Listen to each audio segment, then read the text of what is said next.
Сағынтаев, 22 қара сөз.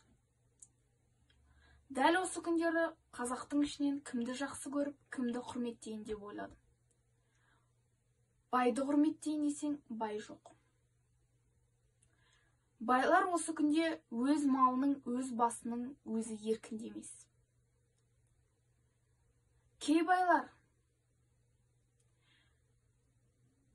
бір кісімен күш таластырамын деп 100 кісіге жалбарынып малын таратып жүр.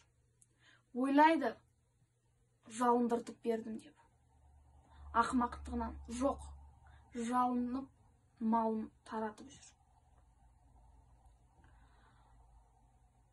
Ол мырзалық та емес, өз елінің өз жерімен ойрандасып, ойсыздарға қойнын ашып, өз малынан айырылып жүр. Кей байлар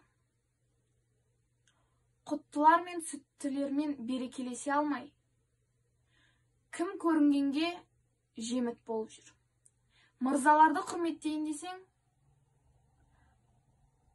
қазіргі кезде анық мырза елде жоқ. Малын таратып жүрген мырза иттен көп. Біреуді пайдама келтірсем деп мырза болады. Кейбіреуі киізді тұзға алып, басқалардың барлығына талтайып емізіп жүр. Болыс пен биді құрметтейін десең, Құдай берген болыс пен би елімізде жоқ.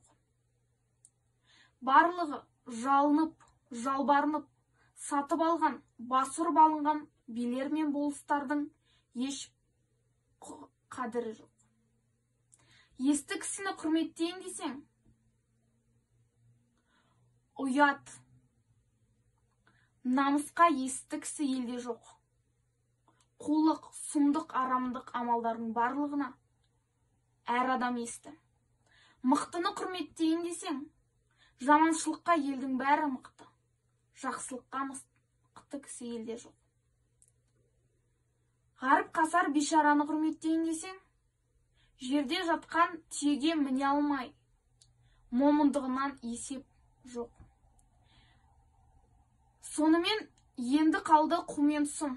Оларды құрметтейін десең, олардың өздері қуартпай, суалтпай, тыныштық көрер емес. Жә, енді билер мен болыстарды қоя тұр. Момын байларды құрметтеуден басқа амақты кісі елде жоқ. Ғарып қасар бишараны құрметтейін десең, жерде жатқан түйеге міне алмай, момындығынан есеп жоқ. Сонымен енді қалды қу мен сұм. Оларды құрметтейін десең, олардың өздері қуартпай, суалтпай, тыныштық көрер емес. Жә, енді билер мен болыстарды қоя тұр. Момын байларды құрметтеуден басқа амал таптым.